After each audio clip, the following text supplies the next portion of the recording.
decirle que lo alabamos. Amén.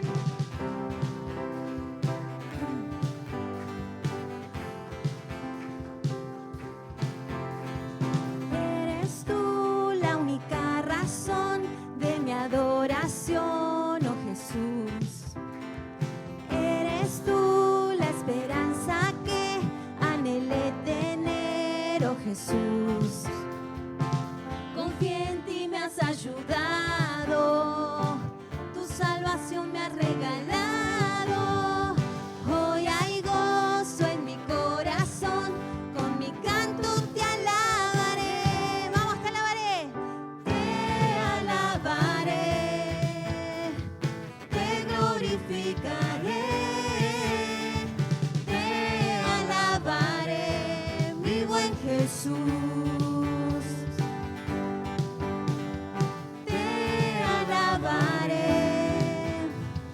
Te glorificaré, te alabaré, mi buen Jesús. Eres tú la única razón de mi adoración, oh Jesús. Eres tú la esperanza que anhelé tener, oh Jesús. Él nos ha ayudado. Confié en ti, me has ayudado, tu salvación me has regalado. Hoy hay gozo en mi corazón, con mi canto te alabaré. Te alabaré, te glorificaré. Te alabaré, mi buen Jesús.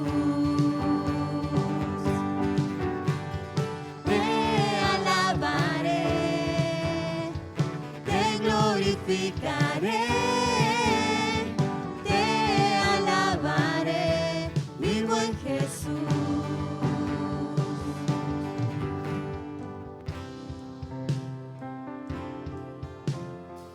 En todo tiempo le vamos a alabar al Señor. Amén.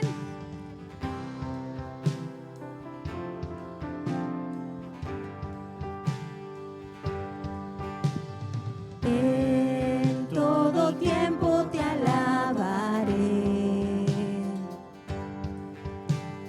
En todo tiempo te adoraré.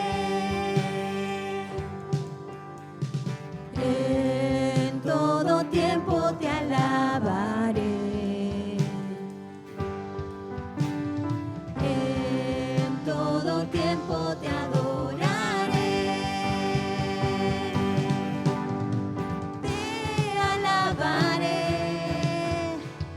Te glorificaré, te alabaré, mi buen Jesús. Te alabaré, te glorificaré, te alabaré, mi buen Jesús.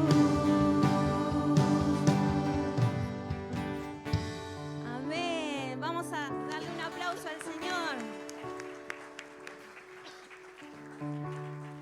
Vamos a seguir cantando. Amén. Vamos.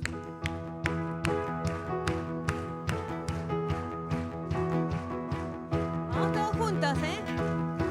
Vamos a cantar con la música del cielo. Vamos a cantar alegres porque escuchas cuando cantamos para exaltar tu nombre.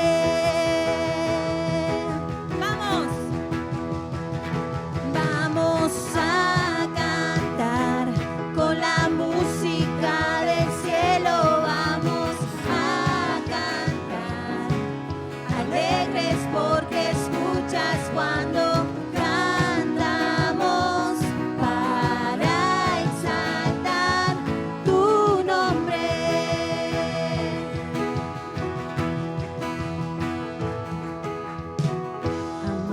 Vivimos todo de ti, cielo y tierra te adoran, los reinos se rinden, Hijo de Dios tú eres por quien, tú eres por quien vivimos hoy. Vamos a cantarla así, vamos. Eres quien nos liberta, eres la luz que guía, como fuego ardiente, Hijo de Dios tú eres porque, tú eres porque vivimos hoy. Vamos a cantar, vamos a cantar con la música del cielo, vamos a cantar, alegres porque escuchas cuando cantamos para exaltar tu nombre.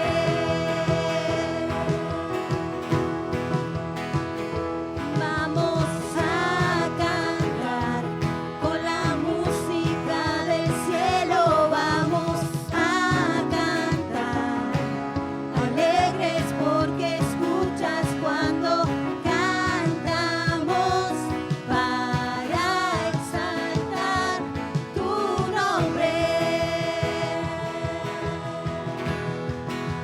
Dice, te doy gloria, gloria, te doy gloria, gloria, te doy gloria, gloria, a ti Jesús. Vamos todos. Y te doy gloria, gloria, te doy gloria, gloria, te doy gloria, gloria, a ti Jesús. Te doy gloria, te doy gloria, gloria, te doy gloria, gloria, te doy gloria, gloria, a ti Jesús. Cuán hermoso eres Jesús, son tus palabras, es su amor. Vamos. Cuán glorioso eres Jesús, es tu poder, es tu poder, fue tu cruz la que me salvó, me rescató, un momento ahí nos dio libertad. Te doy gloria, gloria, te doy gloria, gloria, te doy gloria, gloria, al único que se merece. Vamos. Y te doy gloria, gloria, te doy gloria, gloria, te doy gloria, gloria, a ti Jesús.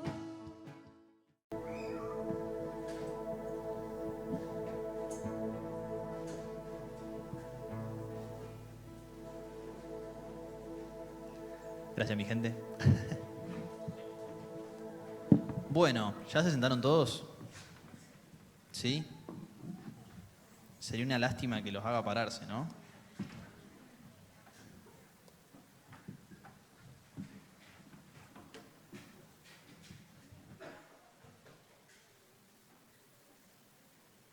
¿Cómo están?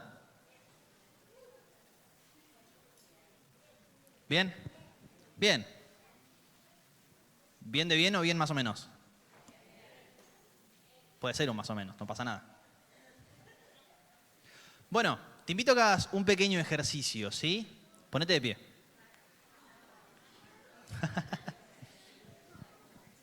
Sentate, ese era el ejercicio. No, mentira. Saludar al que tenés al lado, saludar un poco a la gente que tenés alrededor, que no nos saludamos mucho hoy.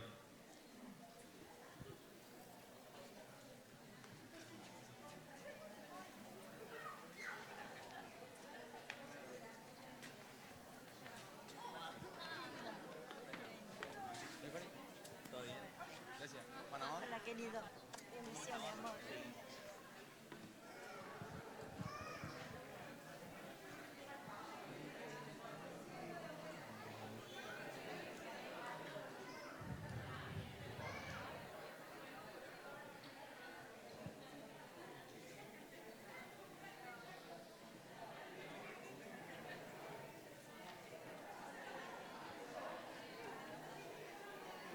Vamos a hacer el juego de las sillas, que ponés música y donde frena la música tenés que sentarte donde sea.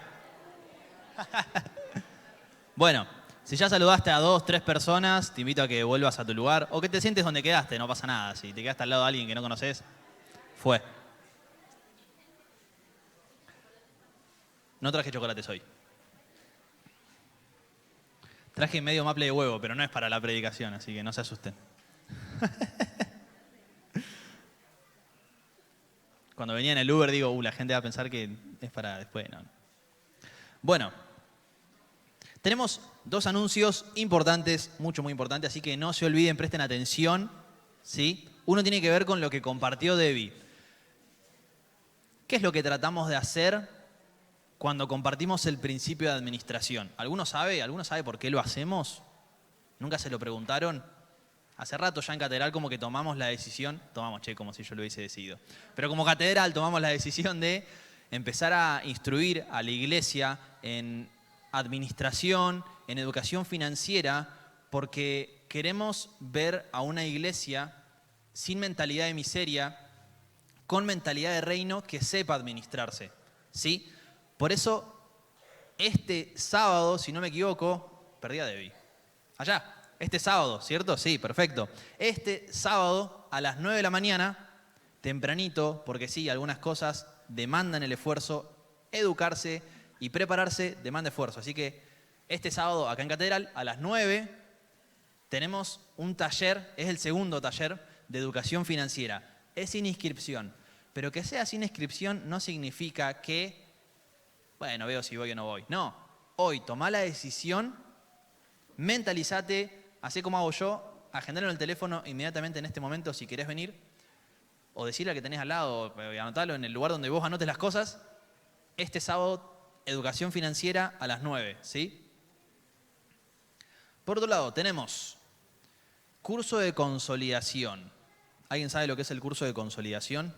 Yo sí lo sé, porque yo lo doy, de hecho. ¿Sí? Bien, curso de consolidación. Tenemos el interés de que si sos nuevo en Catedral o relativamente nuevo en la fe, puedas conocer un poco de las nociones básicas de la fe respecto a qué es la iglesia, cómo fue el proceso de salvación para nosotros, cómo entendemos la fe, los dones, lo que es administración, discipulado, etcétera, etcétera, etcétera.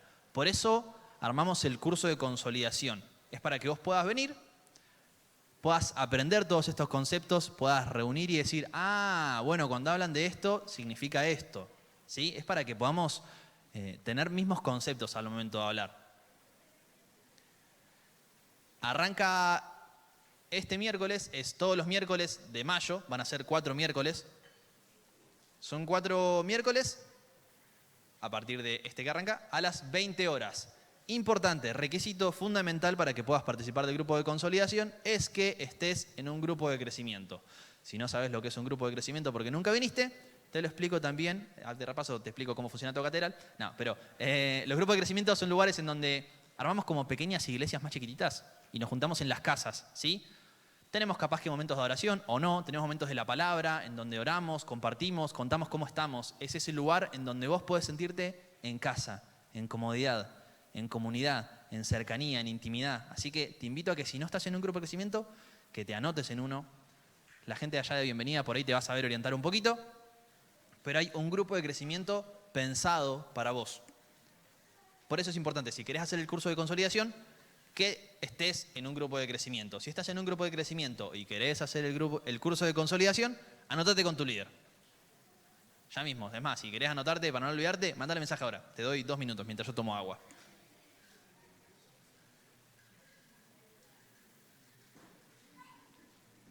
Por favor, líderes, tengan el teléfono en silencio, si no van a empezar a sonar.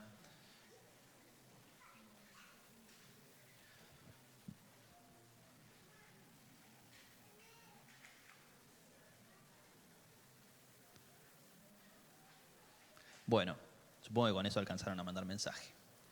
Bueno, tenemos un videíto. Mentira, Feli, perdón. Le iba a hacer el chiste que le iba a hacer el chiste y tenía que hacerlo. Bien, déjame leerte una pequeña historia, ¿sí? Durante siglos,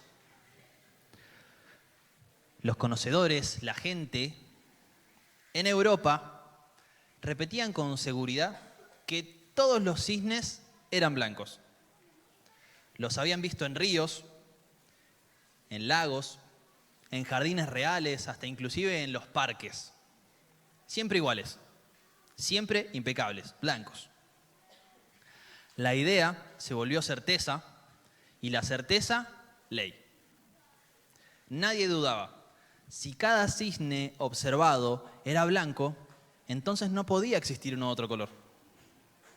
Hasta que en 1697, un explorador, cuyo nombre no voy a mencionar porque es difícil, llegó a las costas de Australia y vio algo que no encajaba. No hizo falta más. En silencio, ese único animal rompió una verdad de siglos. Porque lo que antes parecía imposible, de pronto simplemente se volvió real. Había encontrado un cisne negro. Esta es la historia, me acuerdo que lo aprendí en la universidad, de cómo es transformada la ciencia y cómo va cambiando según algunos paradigmas, ¿no? Y de repente donde algo rompe con ese paradigma estructurado, hay que volver a reformular todos. Ahora los cisnes no son todos blancos. Hoy vamos a hablar de Natanael, uno de los discípulos de Jesús. No tiene mucha información, te lo digo de entrada, así sin mucha complicación. No tiene mucha información, pero la información que tiene es oro, puro. Natanael, en los escritos, hay coincidencias son acá o allá. Se cree que es la misma persona que en otros evangelios es nombrado como Bartolomé. ¿Por qué se cree esto? Bueno, porque Natanael vendría a ser como un nombre propio, como el mío Juan, y Bartolomé vendría a ser el hijo de Talmai. Bartolomé es hijo de Talmai. Por eso probablemente Natanael puede haber sido conocido como el hijo de Tal. Se me ocurrió ese chiste y tenía que hacerlo, perdón. Pero Natanael, gracias Dylan por reírte, me hace... Ese es mi discípulo. Bien. Era conocido Natanael como por su nombre propio, pero en otros lugares o por otras personas quizás lo conocían como Bartolomé, el hijo de tal persona. Déjame ponerte en contexto para hablar de este discípulo, ¿sí? Es muy temprano en el ministerio de Jesús, muy temprano. Recién fue bautizado, se retiró al desierto, tuvo ese ayuno y toda esa cuestión extraordinaria. A la vuelta, después de ayunar, cuando baja, empieza a convocar a distintas personas. Los primeros son Andrés y Pedro, que lo siguieron más por curiosidad. Hasta ese momento Jesús no les dijo nada. No los convocó. Simplemente Andrés y Pedro lo empezaron a seguir por curiosidad. Luego de eso, Jesús encuentra a Felipe. Y a Felipe, ahí sí, es el primer discípulo al que Jesús le dice, seguime. Vamos a leer, ahora sí, Primera de Juan 43. Voy a esperarlos a que lo encuentren porque, bueno, no tenemos la pantalla, así que los espero un momento. Primera de Juan, Juan 1. Juan 1, 43. Si ya lo tenés, levanta tu mano. Ahí va. Bien, hay que volver al espacio bíblico. Cuando éramos chicos, que... Bien, somos varios ya. Bueno.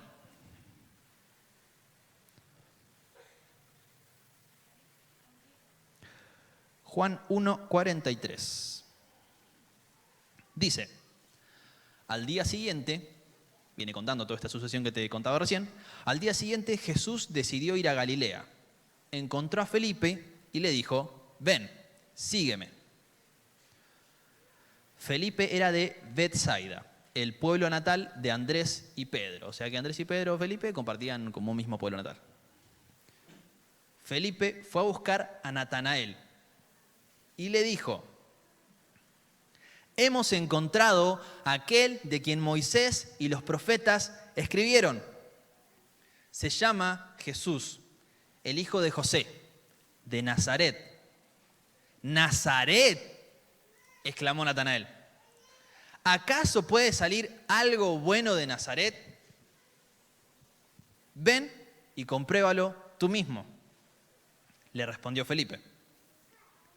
Mientras ellos se acercaban, Jesús dijo: aquí viene un verdadero hijo de Israel, un hombre totalmente íntegro. ¿Cómo es que me conoces?, le preguntó a Natanael. Pude verte debajo de la higuera antes de que Felipe te encontrara, contestó Jesús. Entonces Natanael exclamó: Rabí, tú eres el Hijo de Dios, el Rey de Israel. Jesús le preguntó: ¿crees eso solo porque te dije que te había visto debajo de la higuera? Verás cosas más grandes que esta. Y agregó: les digo la verdad, todos ustedes verán el cielo abierto y a los ángeles de Dios subiendo y bajando sobre el Hijo del Hombre, quien es la escalera entre el cielo y la tierra.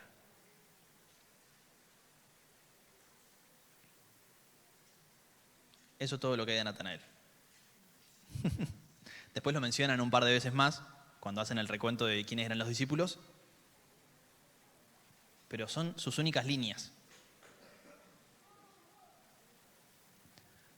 En base a esto, me puse a pensar y a preguntarle al Señor, bueno, ¿qué podemos extraer de esto?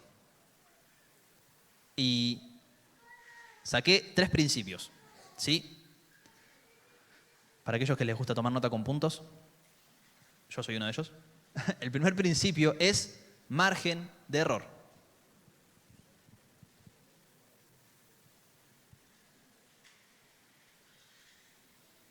Natanael estaba bajo una higuera.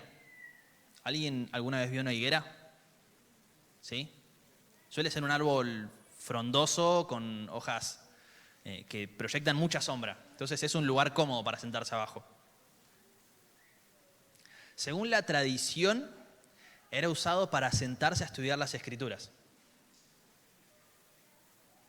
Felipe lo llama y dice que encontró a la persona de la que hablan, la ley y los profetas.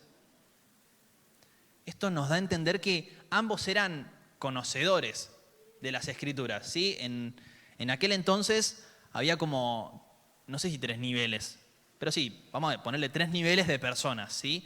Las personas que más o menos conocían algunas cosas, que eran instruidos y conocían como algunos puchecitos ahí de las Escrituras. Luego aquellos que mostraban habilidad y que tenían capacidad de seguir estudiando eran llevados a estudiar más profundamente la palabra, que tenían un nivel intermedio del conocimiento de las Escrituras, y luego aquellos que destacaban entre ellos tenían la posibilidad de acceder a ser escribas o rabís o maestros de la ley, ¿sí?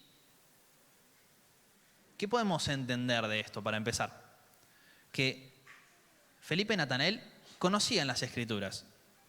Porque cuando Felipe le va a decir, le dice, es esta persona de la que hablan la ley y los profetas. Y Natanael entiende a quién se refiere Felipe, y ahí su mente hace cortocircuito. Porque Felipe menciona que Jesús es de Nazaret. ¿Y sabés qué? Casi no hay escritos judíos de la época que mencionen esta ciudad. Lo que destaca la poca importancia que tenía Nazaret. Por eso a Natanael le llamó la atención que un profeta saliera de ahí. Lo entiendo. Yo podría decir que me sentí identificado acá, con Natanael. Tenía, estadísticamente hablando, razón. ¿O no? O sea, ningún profeta había salido de ahí, no era muy mencionado, no le daba mucha importancia. ¿Por qué el Mesías iba a salir de Nazaret.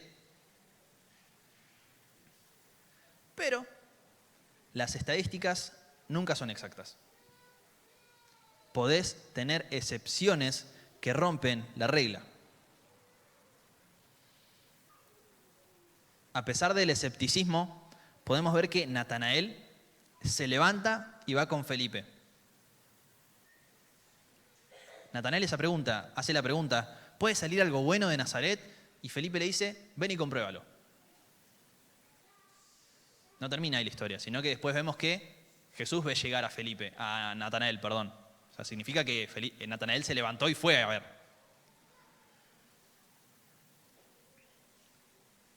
Con este primer principio quiero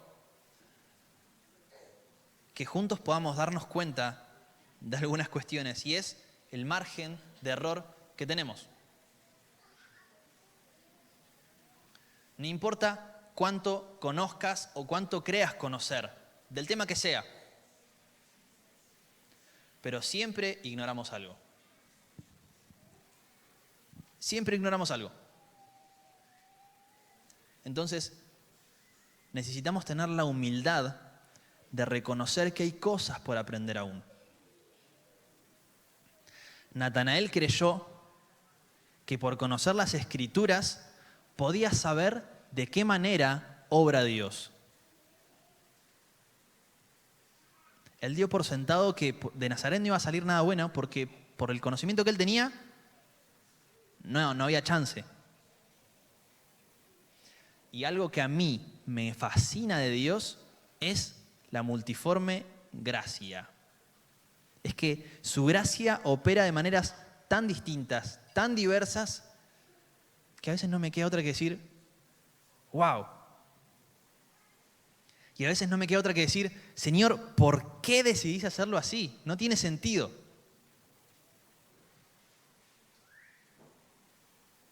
Pero su gracia es tan generosa que se manifiesta de maneras que inclusive no lo esperamos. Entonces, no absolutices tu conocimiento. ¿Qué quiero decir? Este pedacito que es tu conocimiento no es el conocimiento absoluto de todo. No conoces todo. No pienses que lo que conoces es lo único que existe. No absolutices tu conocimiento. David lo dejaba súper claro hoy. Hay más por conocer. Siempre hay más por conocer. Entonces, no creas que lo que conoces es todo lo que tenés por conocer. Tu conocimiento no es absoluto.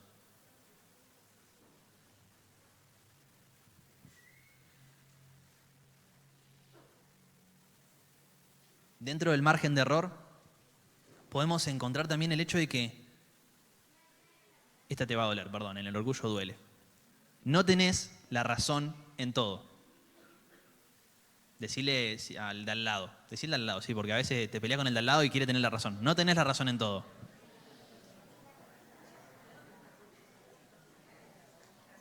Qué difícil es cuando estás discutiendo y sabés que no tenés razón y por la duda seguís discutiendo igual.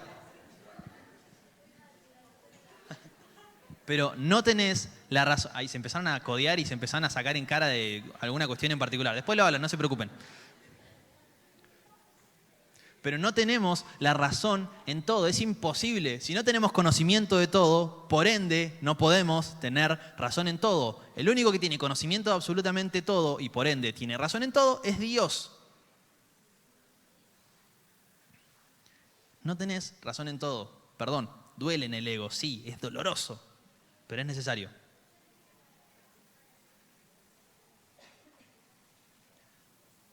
Natanael cometió el error de creer que lo que ya conocía era todo lo necesario.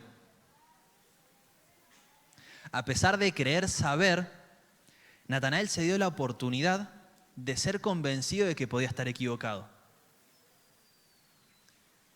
Cometió un error al principio, sí, no demostró humildad en su conocimiento, pero sí la demostró en su búsqueda. Necesitamos darnos la oportunidad de ser convencidos de que podemos estar equivocados. No pienses que no puedes cometer errores. No pienses que no puedes cometer errores. Y esto no tiene que ver con la autoexigencia, sino con la idea de yo no me equivoco, yo hago todo bien, yo hago todo perfecto. No. Necesitamos ser convencidos de que podemos estar equivocados. Transportás esta idea, con tus hijos, transportás esta idea con tu esposa, con tu esposo, con tus amigos, transportás esta idea en tu trabajo.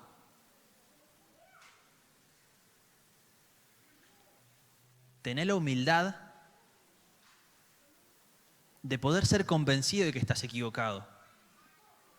Esto no quiere decir de que no tenemos convicciones, no. O sea, uno tiene convicciones basadas en la palabra, que esas deberían ser inamovibles. ¿Sí? Es lo que nos debe sostener, pero son basadas en verdades irrefutables de la palabra. Pero después, fuera de ahí, date la oportunidad, la posibilidad de ser convencido de que puedes estar equivocado, porque puedes estar equivocado. No pienses que no puedes cometer errores, porque de hecho, pensar de esa forma en sí es un error.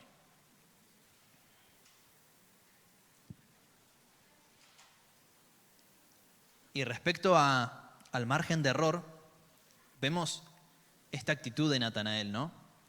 De estar dispuesto a moverse. Mira, ser convencidos de estar equivocados implica moverse del lugar en donde estás. Tu lugar de convicción / verdad absoluta en el que estás ahora es cómodo. Es cómodo si nunca te sentaste, si nunca frenaste a cuestionarte por qué estás haciendo lo que estás haciendo, por qué estás creyendo lo que estás creyendo, por qué te estás manejando como te estás manejando. De vuelta, con tus hijos, con tu pareja, con tus amigos, con tu trabajo, en tu forma de ser. Si nunca te sentaste a decir, che, pará, ¿por qué? Cuando saludo de esta manera. Es una pavada, ¿no? Pero, ¿por qué saludo de esta manera? Voy a dar un abrazo. A mí eso me lo enseñó Ro. Ella es excelente dando abrazos. Y me hizo decir, wow, ¿por qué no doy un abrazo para saludar?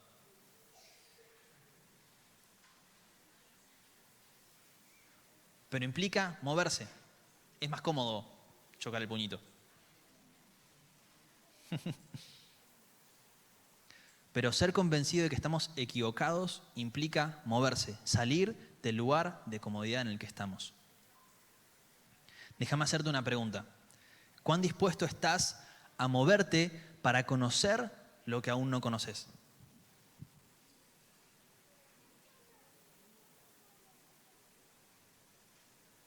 ¿Cuán dispuesto estás a moverte para que Dios te convenza de que estás equivocado?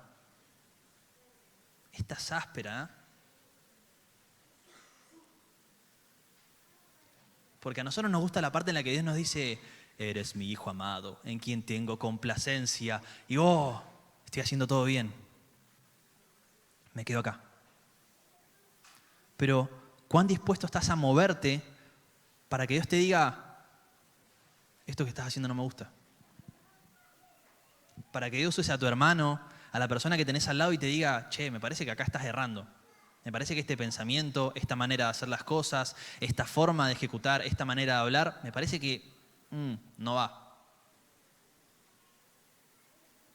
¿Cuán dispuesto estás a moverte para que Dios te convenza de estar equivocado?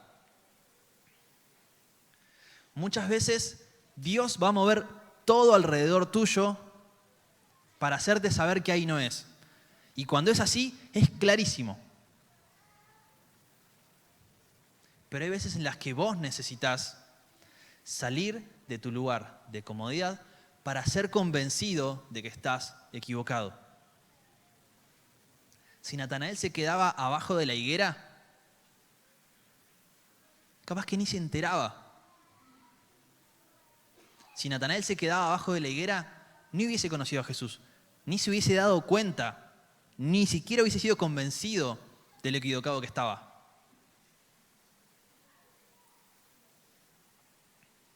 Entonces necesitamos entender que en nuestra propia naturaleza está la posibilidad de cometer errores. Tenemos margen de error. Vos, yo, tenemos margen de error. La diferencia está en reconocerlo, hacer algo al respecto.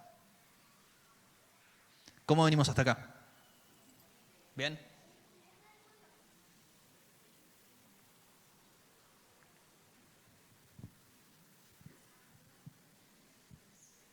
Segundo punto. Fe sin engaño. ¿El primero cuál era? Margen de error. El segundo punto, fe sin engaño. Acabamos de ver en la escena que estaba Natanael sentado estudiando. Viene Felipe y le dice, acabo de encontrar al Mesías. Vení. No, pero es de Nazaret. No, pero puede salir algo bueno de Nazaret. Vení, fíjate. Por curiosidad o no sé, por lo que sea, Natanael se levantó. Leemos que en el versículo, en esos versículos, dice, Jesús ve llegar a Natanael y dice, según Reina Valera 60, he aquí un verdadero israelita en quien no hay engaño. En Nueva Traducción Viviente dice, aquí viene un verdadero hijo de Israel, un hombre totalmente íntegro. Y Nueva Versión Internacional dice, aquí tienen a un verdadero israelita en quien no hay falsedad. Ese es el veredicto de Jesús.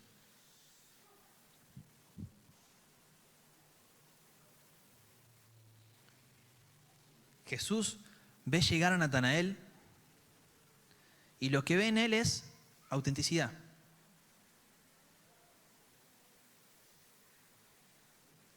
Autenticidad. Necesitamos tener autenticidad como signo, como representación de nuestra integridad.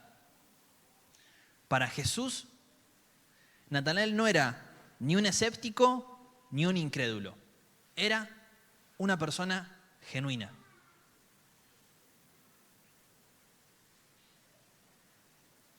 Sin importar tu situación, realmente no conozco en qué condición estás, en qué situación estás, pero sin importar tu situación, nunca negocies tu autenticidad delante de Dios.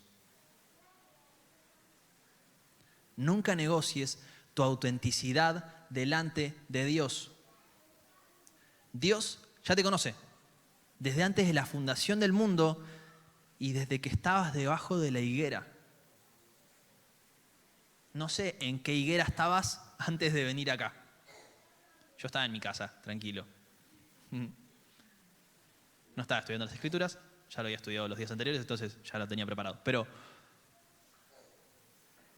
no sé en qué higuera estabas antes de venir a este encuentro con Jesús.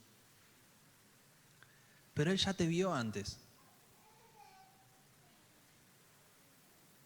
Entonces, sin importar tu situación, nunca negocies tu autenticidad delante de Dios.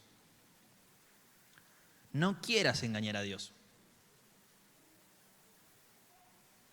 No te va a salir, en primer lugar. No quieras engañar a Dios. Dios no puede ser engañado. Pero ¿sabés quién puede ser engañado? Vos. Querer engañar a Dios te puede hacer caer en el autoengaño. En hacerte pensar que sos mejor de lo que sos o hacerte pensar que sos peor de lo que sos. Hacerte pensar que sos una persona cuando en realidad sos vos. Hacerte pensar que deberías ser como tal o como cual, cuando en realidad debería ser como Dios te pensó. Entonces, no negocies tu autenticidad. Sé auténtico, no caigas en la trampa del autoengaño.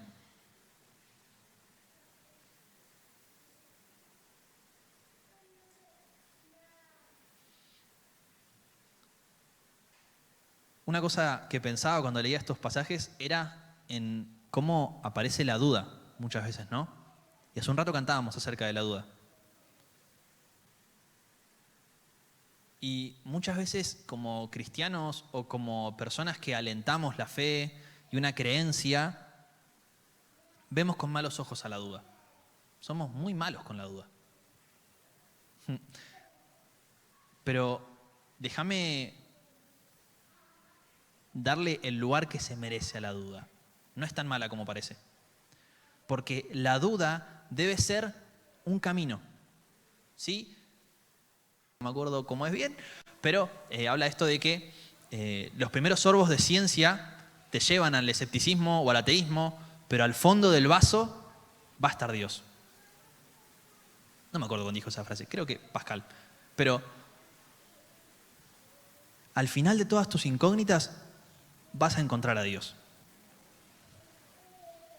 El tema es que no te quedes en el camino de la duda. No se trata de no creer en la veracidad de Dios. Y mira, quizás no debería decirte esto acá, pero si tenés que hacerlo, hacelo, porque te aseguro que te vas a encontrar con Dios al final.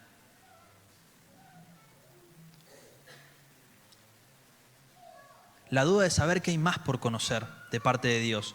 No podemos escondernos detrás de la duda, tal como le pasó a Adán y Eva. No sabían qué hacer. Se llenaron de preguntas y por las dudas se escondieron. La duda nunca puede ser tu destino final, debe ser tu camino. Natanael se levantó con sus dudas y fue al encuentro con Jesús. Si él se hubiese quedado con la duda debajo de la higuera, esa incógnita nunca se hubiese resuelto. Se hubiese quedado en el camino de la duda y quizás hubiese muerto en el camino de la duda. ¿O no? Quizás se hubiese encontrado con Jesús meses después, años después. No sabemos. Pero necesitamos salir o transitar el camino de la duda para llegar a las certezas.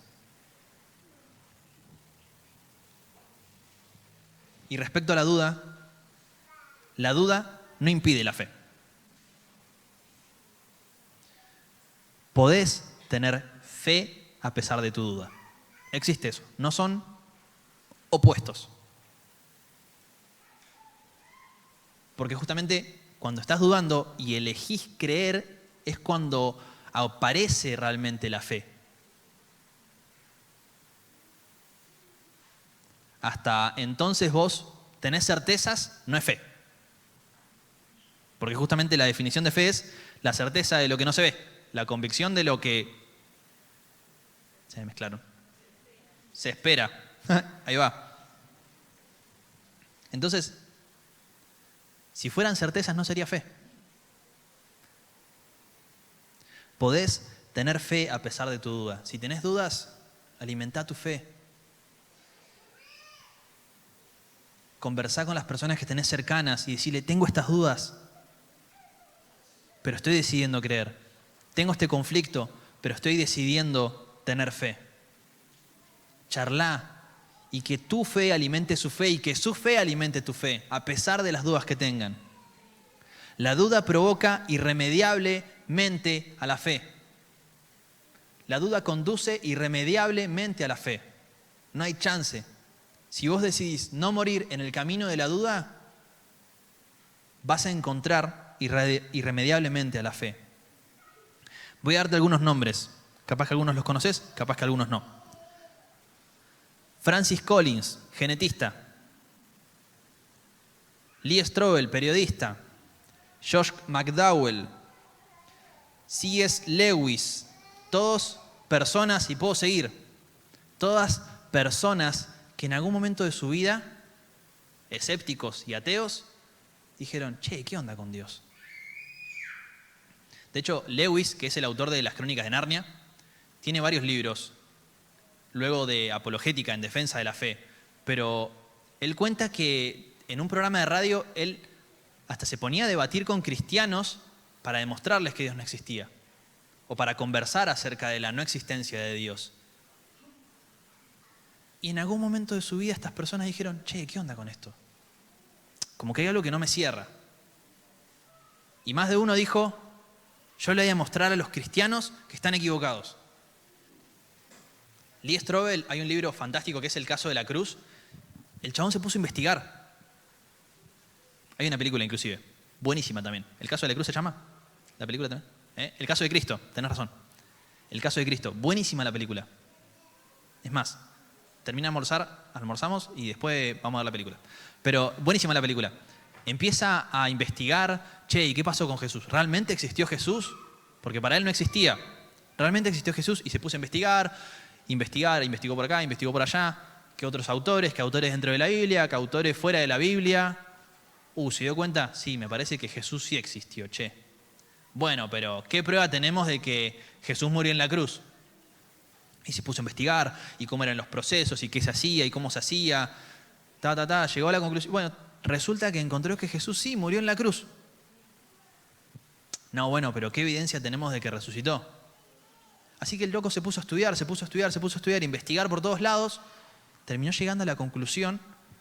Les voy a spoiler la película, pero bueno, fue. Termina siendo cristiano, chicos, ya se lo dije recién. Pero llega a la conclusión de que Jesús resucitó. Hay evidencia de que Jesús resucitó. Ni que robaron el cuerpo, ni que hicieron una trampa, ni que fue una ilusión. No. Estaba todo dado y todo preparado para que no existiera otra conclusión más de que Jesús resucitó. Él terminó escribiendo un libro de esto, porque documentó toda esa investigación. Terminó escribiendo un libro, después escribió 2, 3 más. Pero fe, a pesar de la duda, implica que la duda irremediablemente provoca la fe. Todas estas personas eran ateas y escépticas. Quisieron poner a prueba la fe y terminaron creyendo.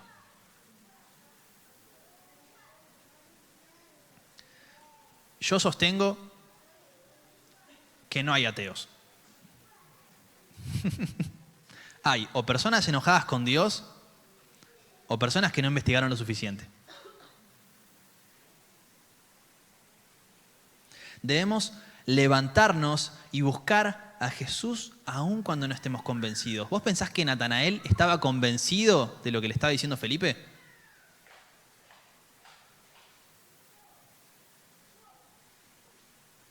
Te animo o te invito a animarte a creer aún con tus dudas.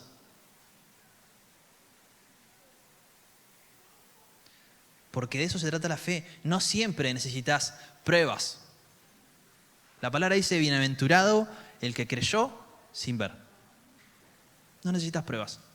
Por eso te invito a que te animes a creer aún con dudas.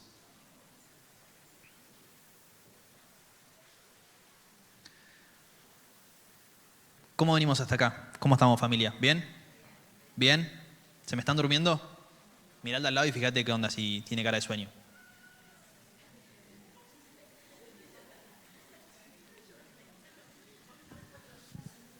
El primer punto, ¿se acuerdan cuál era? Margen de error. Todos tenemos la posibilidad de estar equivocados. Segundo punto.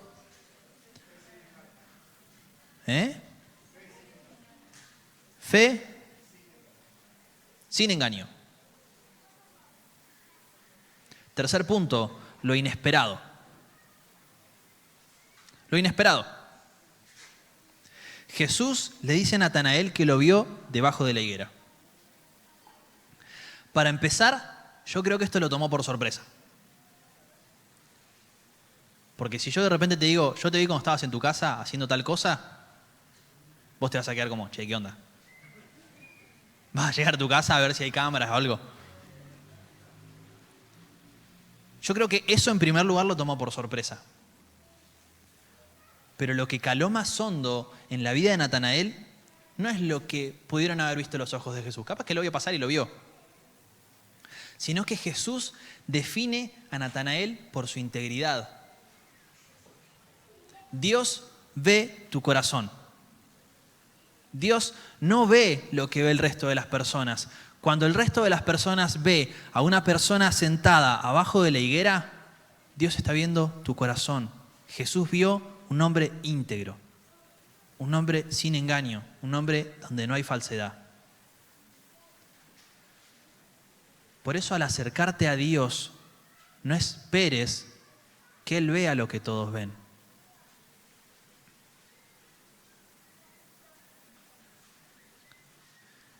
Por eso te animo a ser auténtico con Dios. Podés fingir con todo el mundo, pero no con Dios.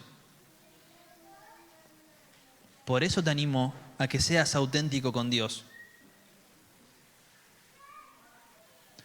Tu valor está en ser visto por Dios, ser conocido por Dios, no en cumplir criterios externos de importancia. Dios ve tu corazón.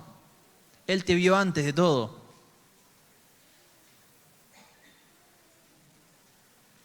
Por más que afuera aparentes un montón de cosas y tener una vida resuelta, o que tenés los problemas bajo control, o que manejás tu ansiedad de la forma correcta, o que manejás tus preocupaciones, o que sos invulnerable, o que no tenés flaquezas, por más que al resto le puedas mostrar eso, Dios sigue viendo tu corazón.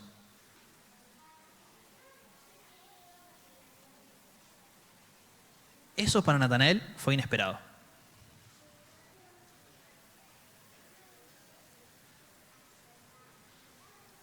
Y que encima Dios lo define por algo positivo. Dios ve su corazón y no le dice, ahí viene el incrédulo. No, ahí viene un hombre íntegro. Mira, te aseguro que cuando te acerques al enemigo, él va a buscar definirte de la peor manera posible.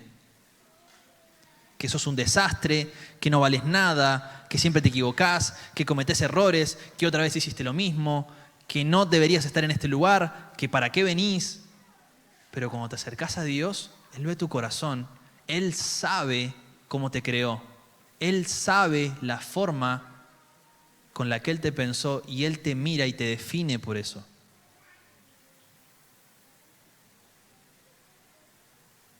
Aunque el resto de nosotros pueda verte como alguien escéptico, Dios te mira y te dice, ahí viene el íntegro.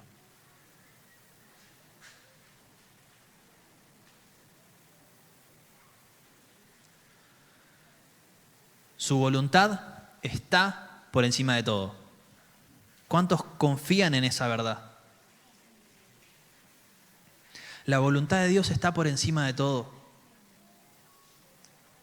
Dios no responde a las expectativas humanas. De Nazaret no puede salir nada bueno. Dios no responde a las expectativas humanas, sino que responde a su voluntad. Porque Dios está más interesado en cumplir su voluntad que tus expectativas.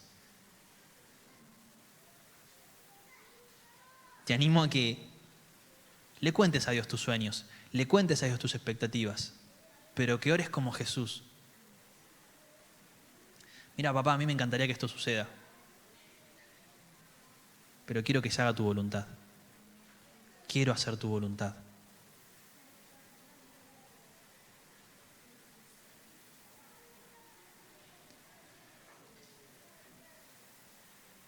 Hay, como te contaba antes, muy poca información acerca de Natanael. Muy poca información inclusive de textos fuera de la Biblia acerca de su desarrollo como discípulo. Tampoco hay muchos textos que cuenten qué hizo después, sus hazañas o dónde anunció el Evangelio. De hecho, de muchos de los discípulos se sabe a dónde fueron, a dónde predicaron, por dónde pasaron, hasta inclusive se sabe cómo murieron. En el caso de Natanael, se debate. No hay textos suficientes para saber dónde estuvo, qué hizo, cómo murió, qué pasó.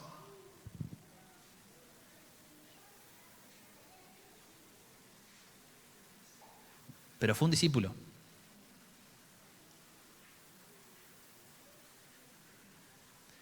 El discipulado no garantiza visibilidad. Si vos estás viniendo a la iglesia y vos aceptaste el desafío de ser discipulado o de discipular a alguien esperando que te reconozcan,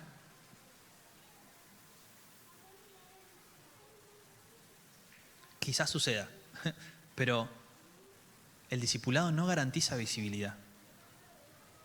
El discipulado no garantiza reconocimiento humano. De parte de tu papá de los cielos, te lo aseguro que sí. Él te va a recordar constantemente que le agrada que hagas su voluntad. Pero el discipulado no garantiza visibilidad, no garantiza reconocimiento humano. Entonces, si arrancaste este camino con la idea de en algún momento ser reconocido, déjame pincharte la burbuja y recordarte la historia de Natanael. Tenés a Pedro, que sí, hizo una banda de cosas, y tenemos un montón de conocimiento de Pedro.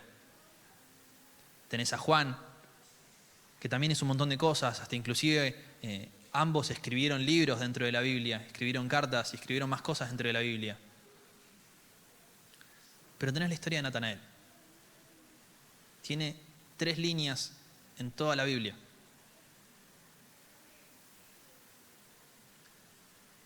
El discipulado no garantiza visibilidad ni reconocimiento humano. Es más, hasta el día de hoy, quizás ni sabías que existía un discípulo llamado Natanael. Capaz que conocías a los 4 del Evangelio y a Pedro, ponele. Y ni siquiera, porque los 4 del Evangelio uno no era discípulo. Pero bueno, capaz que conocías a un par. Pero capaz que hoy te enteraste que existió uno que se llamó Natanael. Pero ¿sabes qué me pone contento? ¿Qué me alegra del discipulado? Que aunque no conocíamos a Natanael, sí conocimos a Jesús.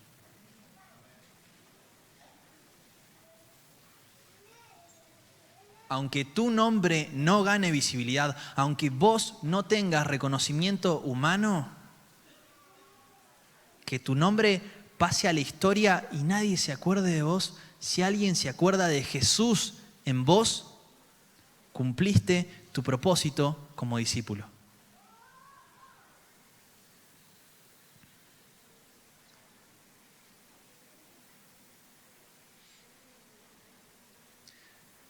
Puede que en tu vida hayas visto solo cisnes blancos. Puede que hasta ahora nunca te hayas encontrado con un cisne negro que rompa tu paradigma. Puede que en tu idea hasta ahora sigas teniendo la idea de no puede salir nada bueno de este lugar.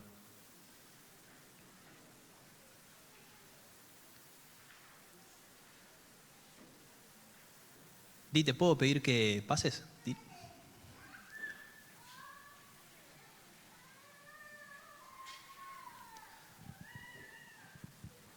Te invito a que en este momento puedas empezar a revisar y que pidas al Espíritu Santo,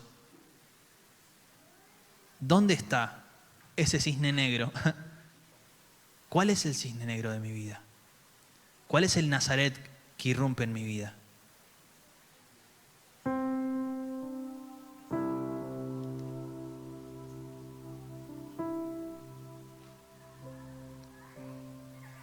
Puede que creas que del Nazaret de tu vida no puede salir nada bueno.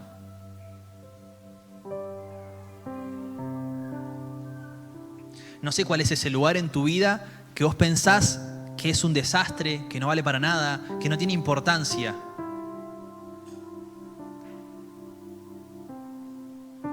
Pero puede que estés subestimando lo que Dios puede hacer.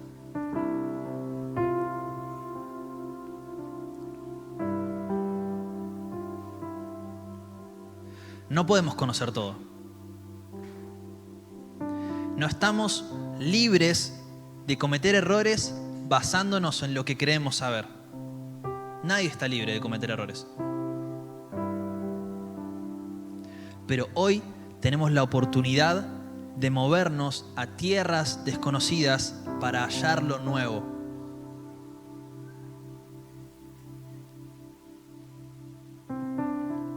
Podemos emprender este desafío de ser discípulos bajo la estricta norma de la autenticidad.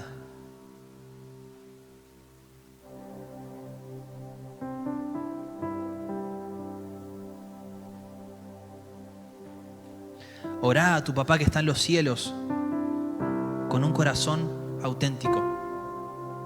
Si viniste triste, decile que estás triste. No busques palabras complicadas. Señor, estoy triste. Y explícale por qué estás triste.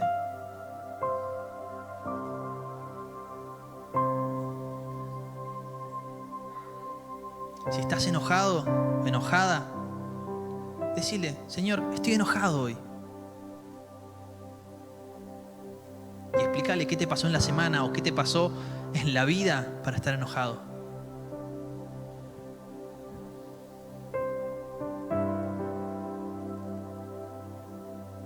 Si estás feliz, decile, gracias Señor, estoy feliz.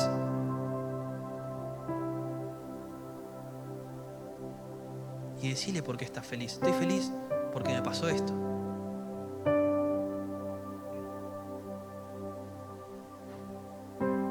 Podemos emprender este desafío del discipulado bajo la estricta norma de la autenticidad. No negocies tu autenticidad delante de Dios.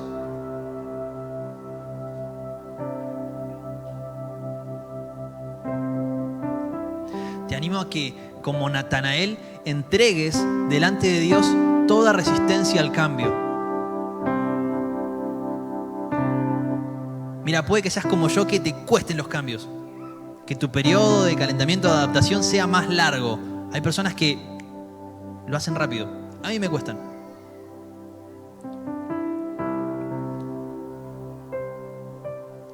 Pero si es la voluntad de Dios, no te resistas a ese cambio. Te animo a que entregues delante de Dios toda resistencia al cambio. Orá a tu papá de los cielos y decile, mirá Dios, yo sé que vos querés esto. Me cuesta un montón, pero no me quiero resistir.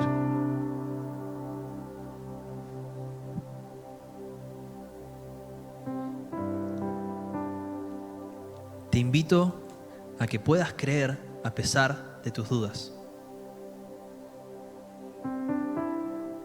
Te levantes y vayas en busca de Jesús. Orá a tu papá de los cielos y decile, Dios, esto no me convence, tengo dudas con esto, esto no me cierra. Quiero creerte. Ayúdame a creerte. Aumenta mi fe.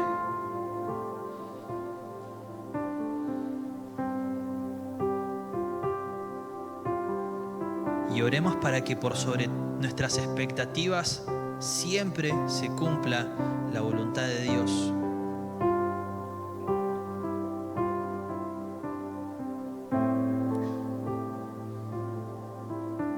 No quiero orar por vos, porque eso es no ser auténtico. Así que con la música sonando, te invito a que vos puedas tener esta conversación auténtica con el Señor.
Papito amado, gracias.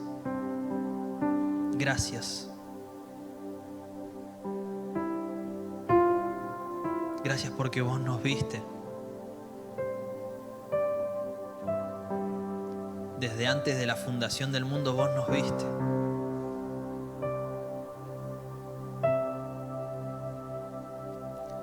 Gracias, papito amado, porque vos nos conocés y porque elegís definirnos por la forma en la que vos nos ves. Con ese tierno amor de padre.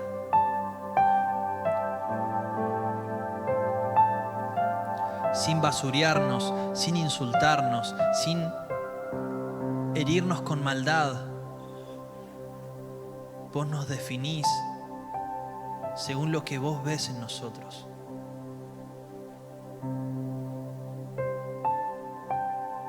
Te pido, papito amado, que si hasta ahora alguien en este lugar no escuchó tu voz definiéndolos, pueda escucharlos.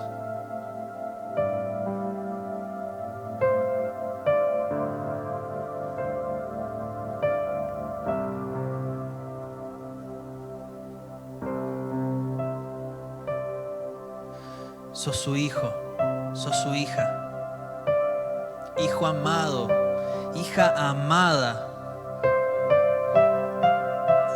un hombre íntegro, una mujer íntegra.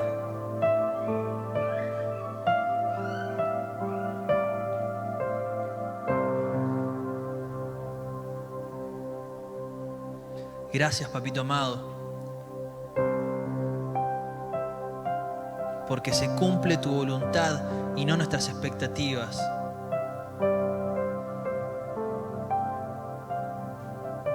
Gracias porque se cumple tu voluntad por sobre todas las cosas. Queremos hacer tu voluntad.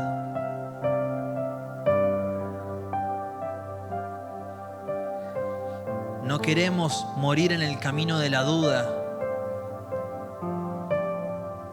Queremos transitarlo con fe y al final, en la meta, encontrarnos con vos.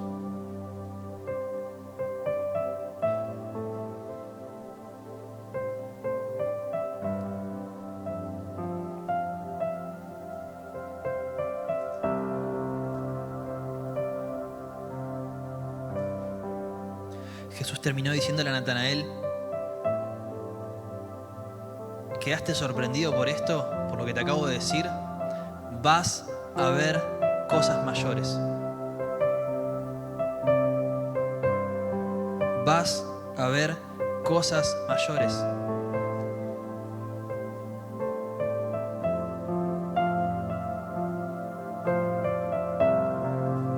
Vas a ver la conexión entre el cielo y la tierra en tu vida.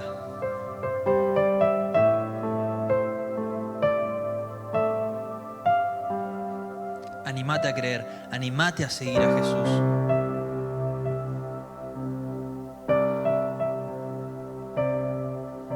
Aún si tenés dudas, aún si al día de hoy no estás seguro. Mira, a mí no me interesa cuántos años llevas en la fe y que ahora te sientas mal quizás porque estás dudando. Animate a creer en Él, animate a seguir a Jesús, aún con tus dudas.